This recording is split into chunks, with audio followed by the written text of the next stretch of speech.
मुंबई मनपा निवडणुकीसाठी पुढील 2 दिवसात जागा वाटपासाठी महायुतीची पहिली बैठक. भाजप 150 जागांवर लढण्याच्या तयारीत, तर 125 जागांवर निवडणूक लढवण्यासाठी शिवसेना आग्रही, सूत्रांची माहिती. अधिवेशनातील घोषणा केवळ आगामी निवडणुका पाहून आणि केवळ बिल्डरांच्या फायद्याच्या घोषणा, भास्कर जाधव यांचा आरोप.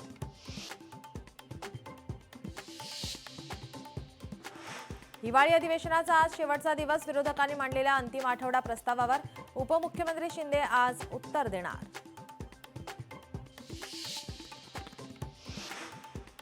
एकोणीस डिसेंबरला राजकीय भूकंप होणार. देशात मराठी पंतप्रधान होऊ शकतो, माजी मुख्यमंत्री पृथ्वीराज चव्हाण यांचं वक्तव्य.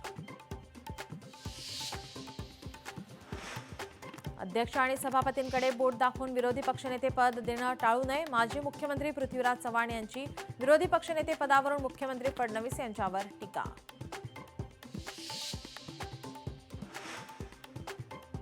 नागपुरात आज संघाच्या बौद्धिकाला फडणवीस आणि शिंदेसह मंत्री आणि आमदार उपस्थित, तर अजित पवारांच्या राष्ट्रवादीचे आमदार आणि मंत्र्यांची अनुपस्थिती.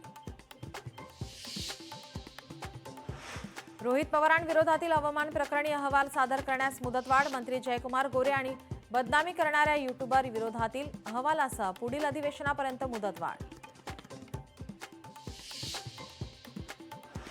ॲडव्होकेट मंगेश साणेंच्या गाडीवर हल्ला. बीड माजलगावमध्ये अज्ञात दुचाकीस्वाराकडून गाडीवर दगडफेक. हल्ल्याप्रकरणी थारूर पोलीस ठाण्यात गुन्हा दाखल. दुचाकीस्वाराचा पोलिसांकडून शोध सुरू. नवी मुंबई विमानतळ 10 दिवसात होणार सुरू. मुंबई विमानतळाच्या तुलनेत नवी मुंबई विमानतळाचे तिकिटांचे दर अधिक. SIRचा निषेध करण्यासाठी आज दिल्लीमध्ये काँग्रेसची रॅली. राहुल गांधीही रॅलीमध्ये होणार सहभागी.